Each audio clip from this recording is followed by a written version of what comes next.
So my name is Kirk DeMatas, and I strive to be a poet and dancer and artist. But I think those things, along with anything, it's a lifelong endeavor. You're going to take your entire life to perfect it, or even close to perfection. We have a clicker for you if you want. Yeah, we've got a clicker, so you can press this. This one. Oh, The top. great. Okay. Wish I had this at home. So poetry has been with me since I was young, maybe 8 years old. And I also studied poetry in undergrad. But through studying in undergrad, I quickly realized that the rules did not actually serve me in my creating because I found that it was too restrictive for my writing. Because poetry is an art form, and as such, you should be able to be free to create however you see fit. As human beings, we grow as the world changes around us. And so it only makes sense that as poets, that our poetry should also grow and change with us as well. So if you're like me, you may find that you get a little bit bored doing things the same way all the time. And so what I'm going to be talking about is just some of the ways that I have incorporated into my work to make it more interesting to me, which I hope makes it more interesting to other people. And an example would be like actually in Glad Day, years ago, back when it was on Yonge Street, I was getting bored actually reciting my poems on the stage because I kept reciting the same ones. And then the next time I was performed, I said, okay, I had a friend who was a guitarist, and I said, hey, can you come perform with me just to make it more interesting? It was more interesting for me, but it turned out it was interesting for the audience. So that was sort of an example of just like, and I'll talk more about that later, but an example of how I tried to make it more interesting. But it also, what that did is it actually ignited my creativity. So tonight we're going to be talking about this topic, Shapeshifter, manifesting your poetry across mediums. And so I'll be talking about the various mediums I have used to put my poetry in them and to like give it a new life. Because my interests vary, so it's not just poetry. I studied dance and acting as well. I try to incorporate a lot of those. I'm still working to try to incorporate dance with poetry, but I'm hoping that maybe this year I can do that. So I think I will go to the next slide. So I don't have to explain to most people in this crowd the importance of poetry and how it can be used to manifest anything that you're feeling or how you want to express yourself.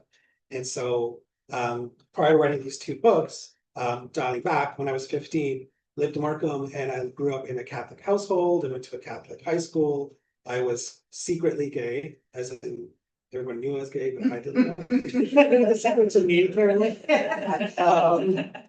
But I was still guilt-ridden about it anyways, even though I did.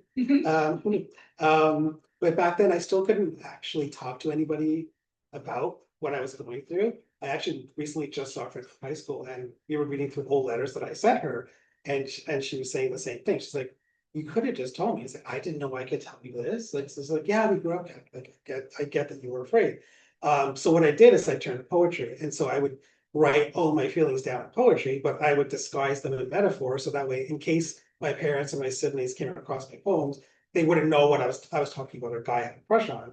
They would just think I was talking about like our pet bird, because we had a lot of canaries. So we had a lot of canaries. So they could have thought I was talking about the canary, but I was actually talking about a guy a couple of years old, which is another story which I will not talk.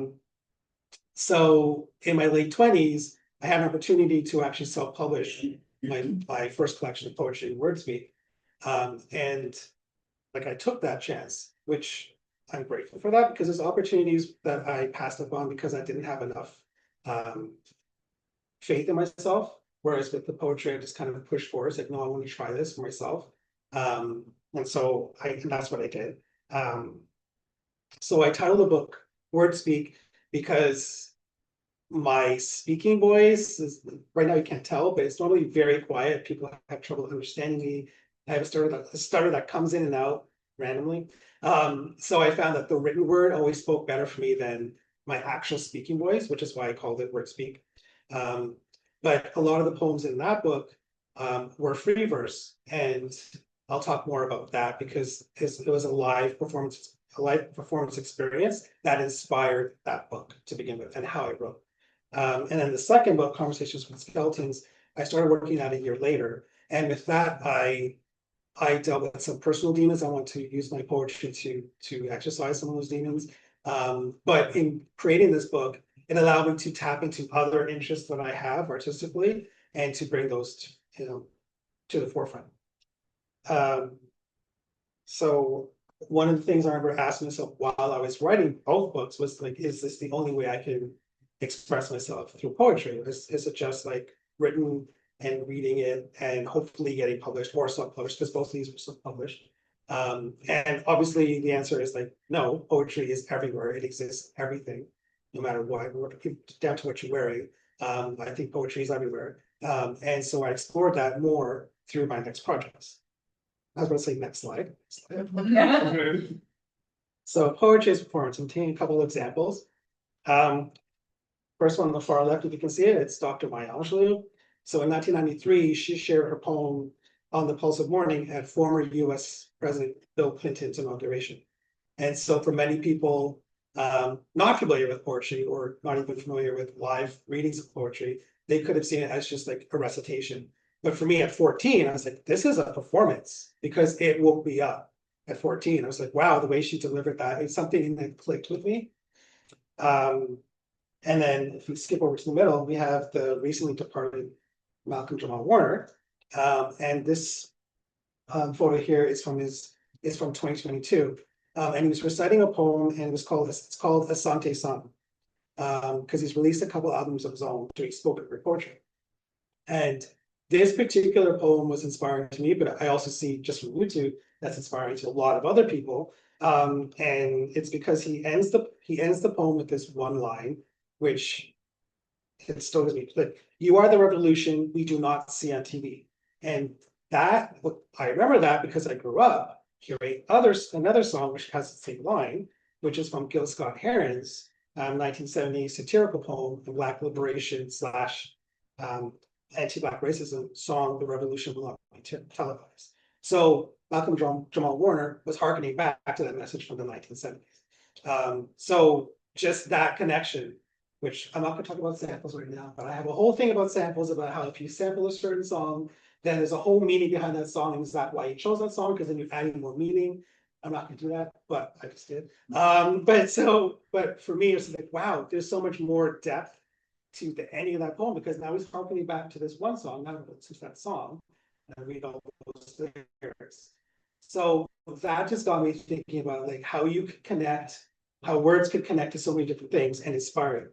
And what was I going to say? I was going to say something else about that. I don't think I wrote that, but that's okay. So going back to the performance aspect from the first two, Brockton Writers and Malcolm Jamal Warner, my first experience seeing or hearing poets actually share their poetry where it was actually talking about social issues was at a place called Train Studio, which is over here, which is looking for us. I'm putting my friend Jeff. And I'm going to mention you. The first time I walked into Train Studio, which was located at Bathurst, Bloor, it was like a jazz club type of vibe. It was low lighting that fell on the shoulders of people who looked like me. And there was a stage at the far back, and it was adorned with instruments. It turned out there was a drummer and a flautist. The flautist is right here, Jeff Kearns. And so I was like, okay, what am I in for? And then I saw the singers get up there and they were performing and getting back. Before I go into there, back when I was 15, I got into music, but I was also writing more poetry. So for me, I was connecting music and poetry back when I was 15. So I would have music playing while I was writing my poetry. So I always had music as an accompaniment to writing poetry. So now flash forward back to Train Studio. I'm sitting in the Train Studio. There's a stage. There's the musicians on stage. Singers get on there and they sing their songs. And then the musicians are accompanying them. But what blew my mind back then, and still does to this day, is a poet walked on the stage. And then the same musicians, and Jeff Wesley, I remember, was here, accompanied this poet while he shared, and it was, I can't remember what his name was, but he was sharing a story and the musicians joined him like a chorus. And suddenly like his poem just became even bigger to him because I remember his face, his eyes just kind of blew because he realized there's something kind of clicked in his head and then he just grew. So I had that moment in my head And so what I would do is then once I had enough courage, a month went by, I got up on the stage and then I started reciting my poetry. And when the musicians backed me up, I started noticing that I was changing how I was delivering my poems, because then I was performing it in a different way.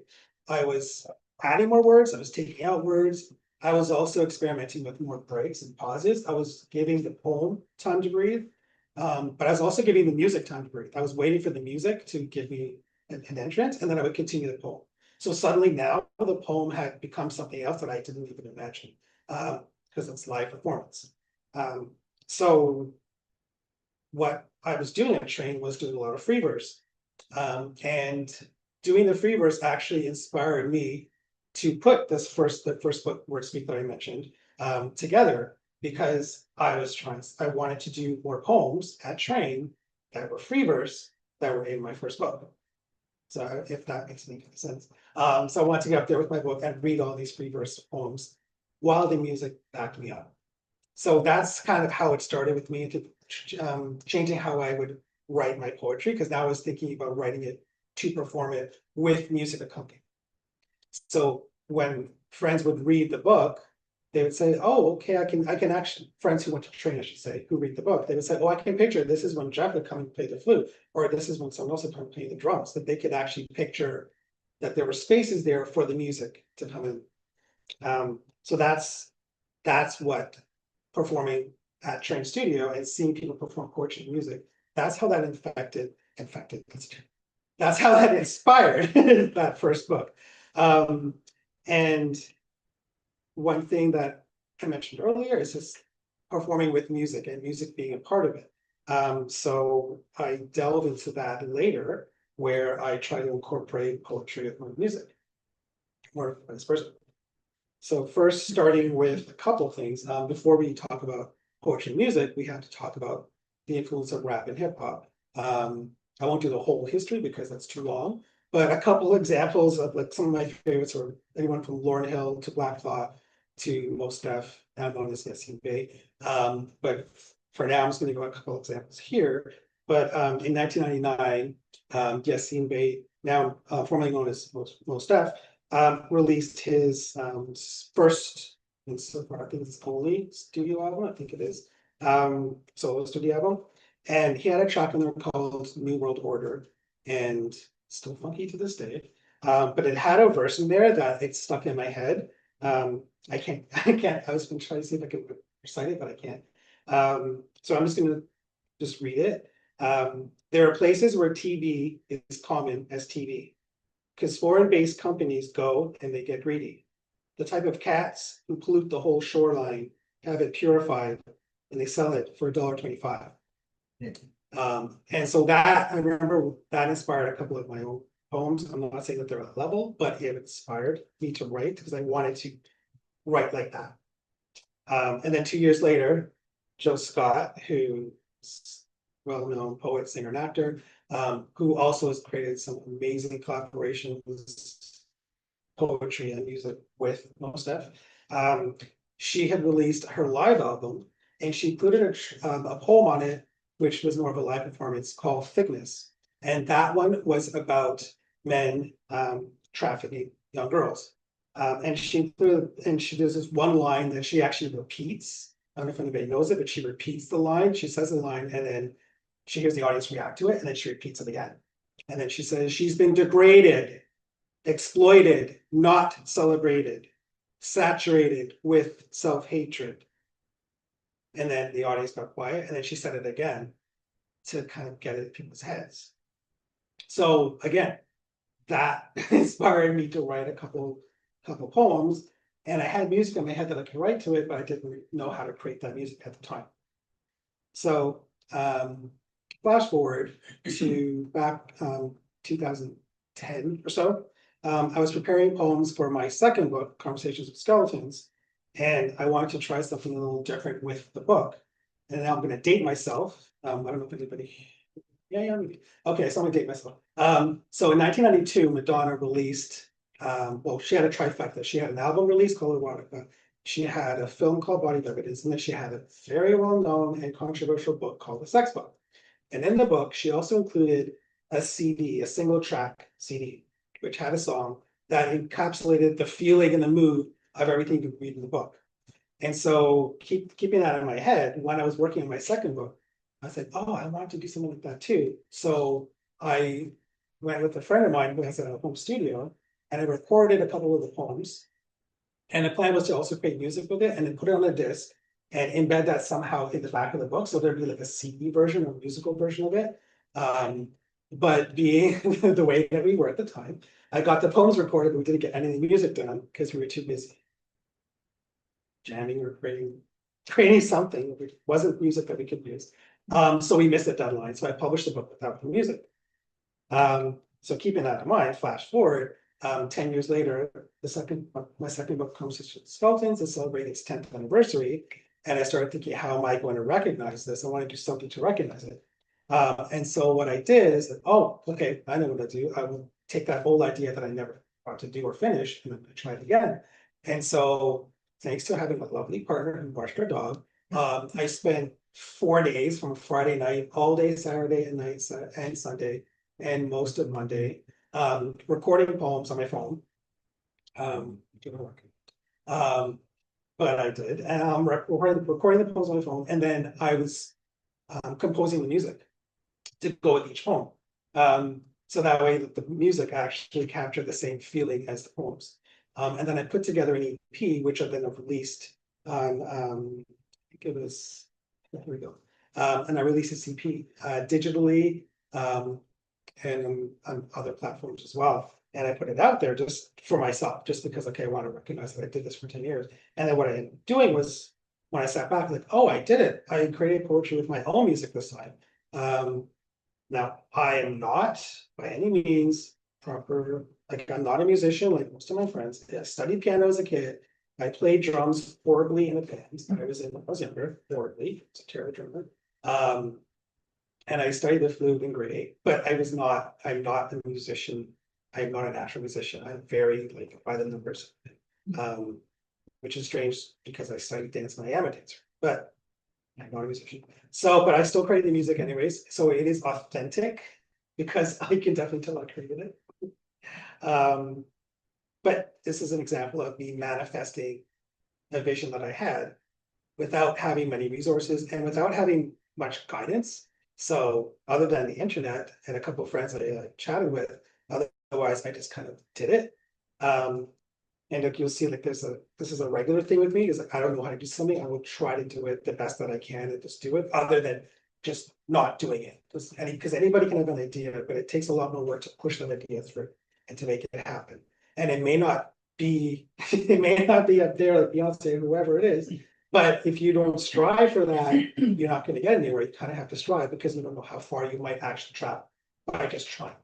And so that's kind of where my mindset, where I'm always trying to go further, and you actually end up doing it no matter what. Next slide. So now I'm going to talk about poetry and film. So poetry film is about it's about a century old genre, which I only found out through doing my own poetry film. And so there's countless poets who've experimented with this genre. And two of my favorites are up here. One is Lawrence Ferlinghetti, and this 1968 film is called Assassination Wagon, and it was about the murder of Robert F. Kennedy. So it's pretty controversial because it was tacked on to a comedy series. So I don't know why they thought that would make sense, but it got the attention it did. So maybe that was the point. And on the right, we have Ian Kamal's 2010 film, We Went Out, which talked about Toronto's hip hop scene. It's narrated by the poet himself, so you have that constant like voice kind of leading you through. And I could also mention some other films. I was going to mention some other films, like Dead Poets Society, which is not a poetry film, but it's about poetry. But I did want to talk and highlight one film that's about poetry, but it's not a poetry film. And it's actually a South Korean film titled Poetry. There it is. Wonderful film I recommend, which is it. So this film follows a 60-year-old woman who is, she's told that she has Alzheimer's, She has a grandson that lives with her who is a bit of a handful, to put it mildly. And so she decides, well, I want to, before I lose everything, I want to make sure I want to do something I've never done. I want to learn how to write poetry. I want to learn how to read it and understand it. And so she goes to these poetry classes, she joins poetry groups, she attends events and slam events as well. But she can't get it until towards the end of the film, where a lot of other emotional things are happening to her at the time. And she finds herself walking through a field and she comes across a giant tree, and on the top of the tree is full, and it's full of apricots. And she looks up at it, but then something catches her eye and she looks down at the ground. And then she sees right down before her, there's one lone apricot just on the ground. And then now she can't get her eyes off and she's staring at it. And then what she does is she crouches down, she takes out her notebook and her pen, and then she starts to write. It just comes out of her naturally. And she writes, "The apricot throws itself to the ground. It is crushed and trampled for its next life." It's something, so for me, I found that beautiful, but also it's simple, but it's beautiful. And that inspired something in me at the time. And this is 2010. I remember thinking, okay, I want to be able to do something like this myself. I don't know how to do it. But I did try. And so what we have here is the way that I've tried to do that. So if you remember early 2000s or so, I think 2008 or so, California introduced a constitutional amendment to same-sex marriage called Proposition 8 or Prop 8. And so and the resistance came in many forms, including the well-known No Hate campaign. And so I was inspired by that, and I wrote a very short poem called No Hate. And keeping in mind the poetry film I just saw called Poetry, I contacted a filmmaker friend of mine, and I asked her, like, hey, how do we turn this poem into something like a film? That's a film that's based on poetry. And we worked together, and she reported me reciting the poem. And then we booked a community center, and we got up early on a Sunday morning. I had some friends and some people I didn't know that well come out early on a Sunday morning. And we painted, I don't know if those who are familiar with the No Hate campaign, they would paint the words No Hate on the cheeks. And so we painted that on our cheeks. We had the tape on our faces. And then my friend just said, okay, well, we're going to film our faces and just film you reacting. Keeping in mind that your mouth is shut, so you can't react. You have to use your eyes. And then she created some music for me. And then we put together these poetry jokes, literally 35, not even 25 to 30 seconds each. But that alone was like, okay, I have that as a template in my head. And so for years, at least for the last 10 or so, I've spent it creating other poetry films, although most of them are on my external hard drives and backed up 3 or 4 times. But I wanted to still do more. And so during the pandemic, actually the first year of the pandemic, so 2010, a poet friend of mine had talked about, like, he's also really big in film. And so he said, hey, what if we try to do poetry and film together? And so that's what we did. I wrote a poem, and then I don't know anything about film, like how to do anything. So I had to learn from scratch. And thankfully he studied it, so he taught me a lot, but I also had to get some textbooks. And we wrote a script based on the poem, and then we basically learned how to film it, and we put together a film. And learning from my experience recording my poems on my phone, I mentioned earlier, which I don't recommend, I decided, okay, for this, I want to make sure I go to an actual studio. And thanks to friends who recommended I go to a certain studio to record it properly, so it sounds good, got to a studio and I recorded it. Now, granted, I have a day job, and that's what the day job is for. It's for me to do the things I want to do, the things that actually fill my soul and make me happy and make me feel like there's a reason why I'm here, other than going to. And so I used that money to fund this project. And so I went to the studio, I recorded a poem, and based on the script that we created, there was a lot of other characters that you don't see on the screen, but you hear them. And so I recorded all these characters. So I got to go back and tap into my acting, because I hadn't done acting in years at the time. So I got to do some more acting with my poetry. And then in that whole process, we needed some original music. So we actually, let's say thanks to Joe. You're getting all these messages right now. We connected with an artist, a drummer, a musician who performed at Train Studio. So I hadn't seen him or performed with him in well over 10 years. And he came to the studio and he recorded original music for the film. And so we put together our own poetry film, which is still currently in production, post-production. And the reason why it's taking so long is because once again, we're teaching ourselves, or I'm teaching myself, so I'm learning how to do things like color grading. I didn't know what color grading was. Now I know, but I had to learn the hard way by fixing things to make over again. Because once again, like if you have a vision, you want to do it, you're going to have to just find a way to do it. And for me, because of show me, I just had to do it the hard way, I guess. But now I know how to do it. So in going through that whole process with this film, another friend of mine who's down in the States had approached me and saying, okay, I know you're working on this project. What would you think about writing a poem for my film? And so he sent me a script. He said, the only problem is that I need you to record it and get it to me in 2 weeks. But as a testament to his amazing writing, once I read it, I was able to write the poem the next day and then book a studio within a week, record it and send it down to him. And when I finally saw it, he actually ended up, I thought it was just used live, but he actually incorporated the entire poem in his film. And now that film, which is called Coffee Black, has been nominated for a couple of awards in the circuit. And so it's currently playing in the States. And so that's not something I would have imagined that I could have ever done 10 years ago, 15 years ago, whatever. But it was just a matter of me trying to create something because I felt like I wanted to. I'm very, very, very adamant that people should create because they want to create, or they feel led to create, or there has to be some sort of reason. It can't just be because someone tells you have to do this, create it this way. Like we should be able to make our own rules. That's the point. We're adults. Really, most of us are adults. Yeah. We should be able to make our own rules about how we want to create something that's going to be attached to our name long after we're gone. So actually that brings us to the end of this piece, which is essentially that every time we choose ourselves to create something authentically, we're going to grow regardless of whether people support you or not. By you investing in yourself, you're going to grow and you're going to change. And you don't know what you can do unless you try. And it may not turn out, like I said, like any of those celebrities or something. But by you reaching to go up here, you're still going to bring yourself a lot further, and you're still going to see some success because you've managed to step up.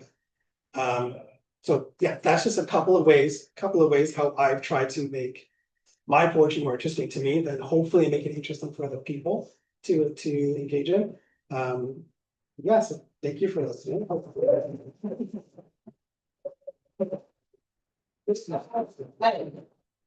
So, we started a little behind time, but we're gonna have some, no, it's fine. Oh, we had all the other text stuff. Do we have another? No.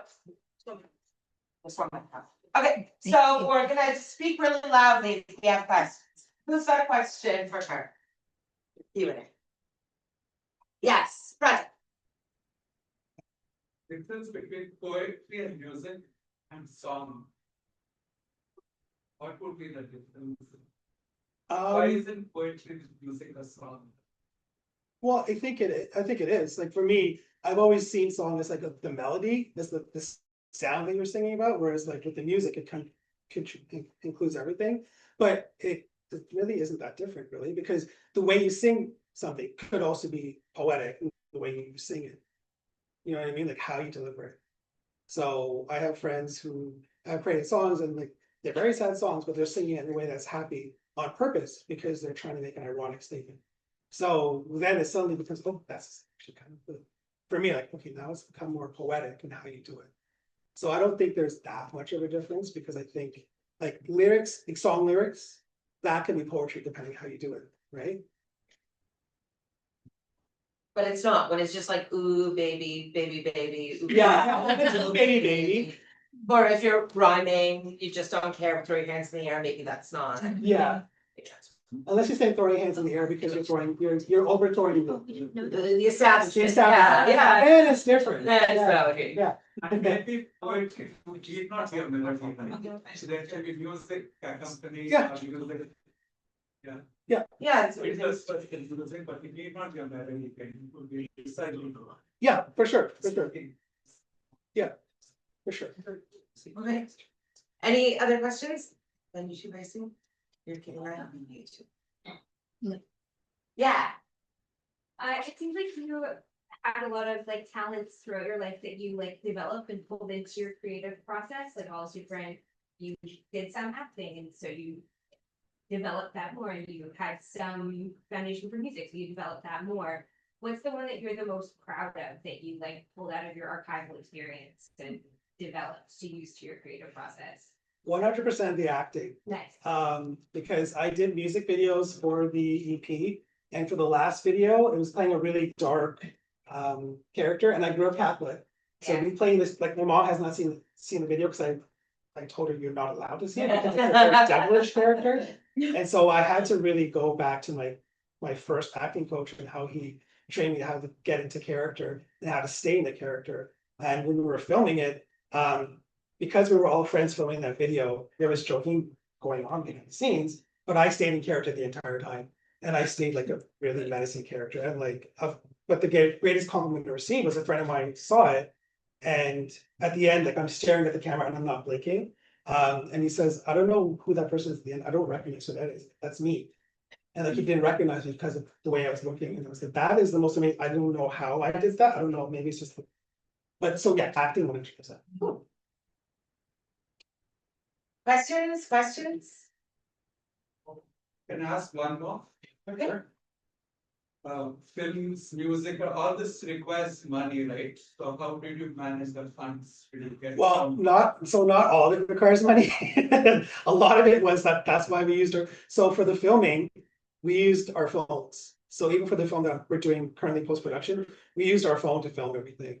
The most expensive thing would have been like getting the Adobe program so we can actually learn how to like actually do the editing and color grading. And then paying for the studio or paying for like musicians to do. Otherwise, everything else was like we made costumes ourselves, or we go to the dollar store, like everything. So like we cut corners when we could. And the things that did cost money is like, hey, we'll save up for that. That's a paycheck. But it's like a paycheck that was worth it. Kind of. You said you wouldn't recommend filming with your phone. You said that a few times. No, we were recording, yeah. Only, okay, so I should clarify, make sure you have a good phone, because I did not have a good phone.